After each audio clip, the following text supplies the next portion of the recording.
Hi. April at the movies time. April was a reasonable month for the movies. Here we go. April at the movies. The order in which I saw the movies was... First I saw Dungeons and Dragons. Then I saw Super Mario Brothers. Then Renfield. And lastly, I saw Air. The order in which I anticipated the movies, either based on how their trailers looked or how excited I was for such a property in the first place.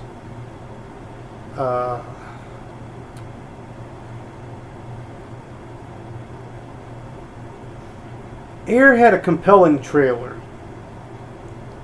Dungeons and Dragons, I've never played the game, and I only have two friends who ever did, and they didn't even accompany me to the movie.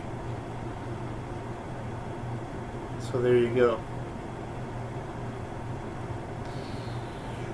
Renfield did a good job of looking funny and looking good. Super Mario Brothers was just Super Mario Brothers. I mean, it's Illumination. I'm very tired of the Minions, but I grew up enjoying Super Mario Brothers, and compared to what else was coming out in April, that's what I looked forward to. The order in which I enjoyed the movies. Renfield. Nicolas Cage was good as Dracula. The actor who played Renfield played that part reasonably well. Those are your highlights.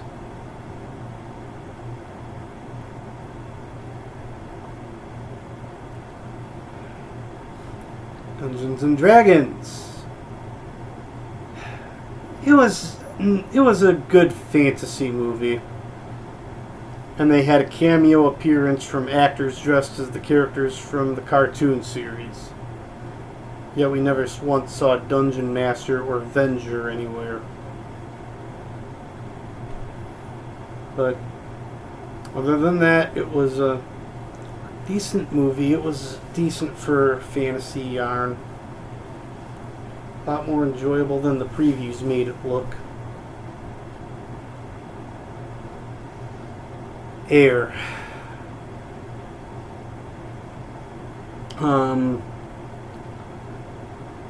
was sold on a movie about the deal between Nike and Michael Jordan having an actor in it to play Michael Jordan.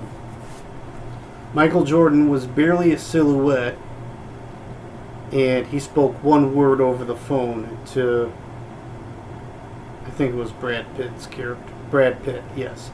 His character.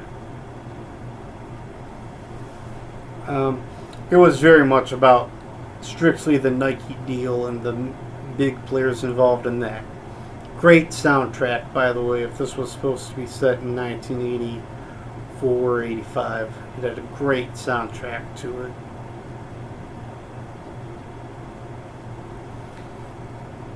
And the deal that Nike made with Michael Jordan forever changed how companies and conglomerates treated athletes who used their name whenever they turned to them to sponsor a campaign. Most enjoyable movie of April, hands down, the Mario Brothers movie. Imagine Illumination finally making a movie that didn't have a bunch of minions running around for absolutely no reason whatsoever. Imagine a movie based on an existing franchise that actually paid lip service to the fans and actually finally gave the fans the movie that they wanted to see.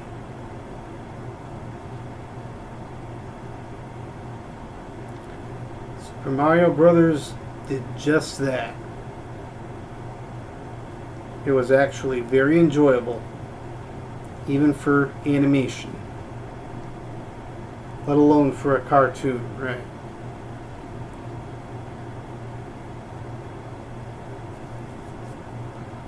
I mean, it had Donkey Kong, it had Super Mario, it had Mario Kart, it had Bowser, Princess, Mario, Luigi.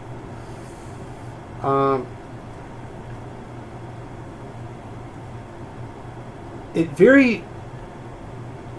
shoehorned in the theme from the Super Mario Brothers Super Show. Albeit very briefly, but it was good. It did well. It was it, the movies of April. And whether or not I enjoyed them. I'm Kent Brindley. I rate movies so that you can make up your own decision. I'll see you in May.